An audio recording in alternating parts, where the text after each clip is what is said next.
الحمد لله رب العالمين الرحمن الرحيم مالك يوم الدين إياك نعبد وإياك نستعين اهدنا الصراط المستقيم صراط الذين أنعمت عليهم غير المغضوب عليهم ولا الضالين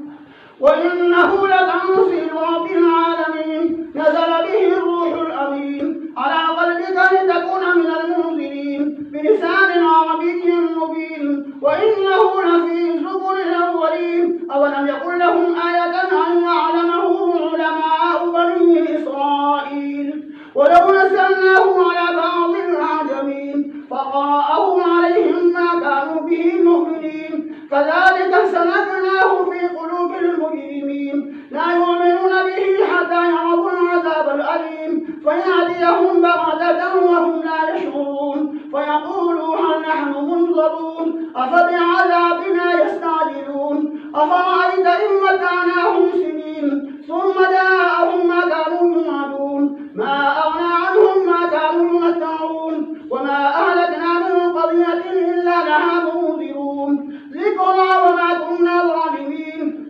وما تنزلت به الشياطين وما ينبغي لهم وما يستطيعون إنهم عن السمع لمعزولون فلا تدع مع الله إلها آخر فتكون من المعذبين وأنذر عشيرتك الأقربين واخفض جناحك لمن اتبعك من المؤمنين فإن عصوك فقل إني بريء مما تعملون وتوكل على العزيز الرحيم الذي يراك حين تقوم وتقلبك في الساجدين إنه هو السميع العليم هل أنبئكم على من تنزل الشياطين تنزل على كل أفاك أثيم يلقون السمع وأكثرهم كاذبون والشعراء يتبعهم الغاوون ألم تر أنهم في كل واد يهيمون وأنهم يقولون ما لا يفعلون إلا الذين آمنوا وعملوا الصالحات وذكروا الله كثيرا وانتصروا من بعد ما ظلموا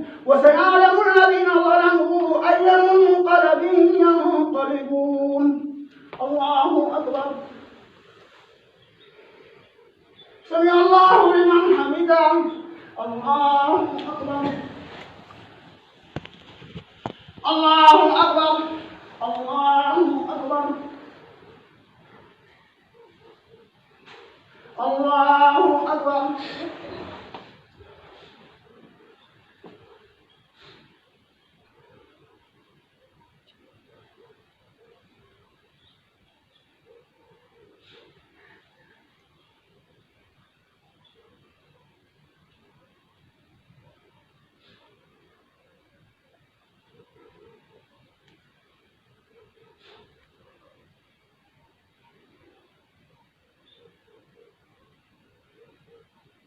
السلام